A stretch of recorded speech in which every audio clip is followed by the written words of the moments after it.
Hello, everyone. It's great to see familiar faces as well as new faces out there in the audience.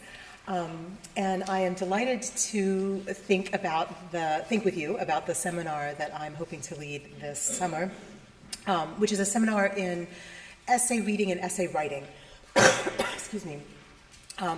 And the philosophy behind it really is that those two things are deeply interconnected, and that we become better writers by becoming better readers, and that those things really need to be connected more strongly than they typically are in the writing classroom here at Yale and at many other institutions of higher and secondary learning. So the connections between reading and writing, between how we analyze and understand a writer's craft to operate, to work, and then our ability to replicate or model on that craft and create the same kinds of persuasive, exciting, compelling, moving rhetorical structures.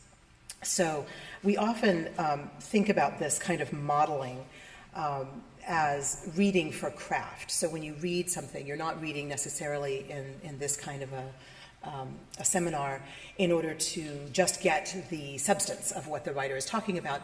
You're really reading as a writer yourself. You're looking at the techniques and mechanisms word by word in a very granular sort of way that the writer has employed in order to figure out, again, how you can best model that. The power of that in the classroom, I think, is that typically we give our students things to read that they are supposed to take information from, but not that they're really supposed to emulate. So there's a real divide between the kinds of things that we're reading, the kinds of things we're asking them to read, and then the kinds of things we're asking them to produce.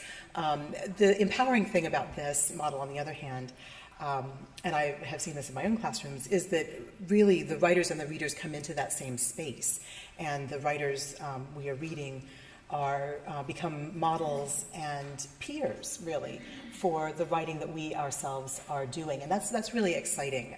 It's an exciting way to approach reading, I think, an exciting way to approach writing as well. So in order to put this into practice, we will read in the seminar a large number of pieces of what we might call creative nonfiction or literary nonfiction.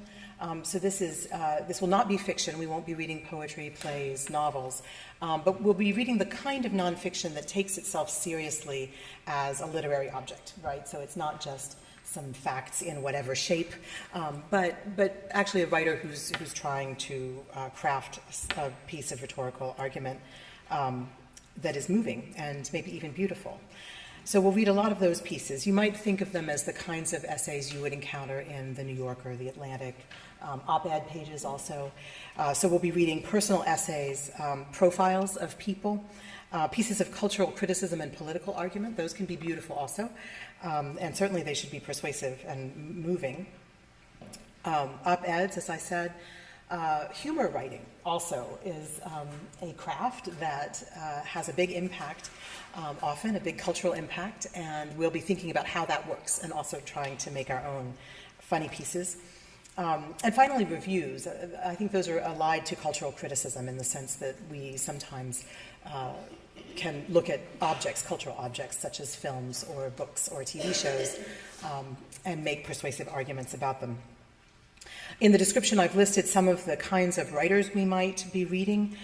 James Baldwin, Virginia Woolf, Atul Gawande, Brent Staples, David Foster Wallace, Adam Gopnik, Malcolm Gladwell, a large number of writers and kinds of writers, not only from the very contemporary present, but also the past. In this seminar, and this is a little unusual for me, but I hope to bring workshops into the seminar, again in that spirit of sort of leveling the playing field and making everyone into readers and writers at the same time. And so I'm thinking that the best way to do this would be to have each fellow write between May and July. So we'll have an introductory session where we talk about this kind of reading and this kind of writing. We practice it a little bit together.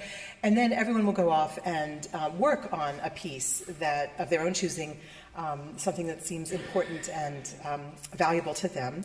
And then workshopping those pieces of writing will actually be a part of our seminar. So we will work with each other as readers of each other's writing and also as writers ourselves to try to put the reading for writing that we've done into practice in our own writing. You might call that part writing for reading, right? Because we will be workshopping each other's work. So I'm excited about this. It's a kind of reading and writing I love. The pieces are astonishing, and we will also produce, I think, some astonishing writing out of the seminar. So I'm glad to take your questions at the end. Thank you.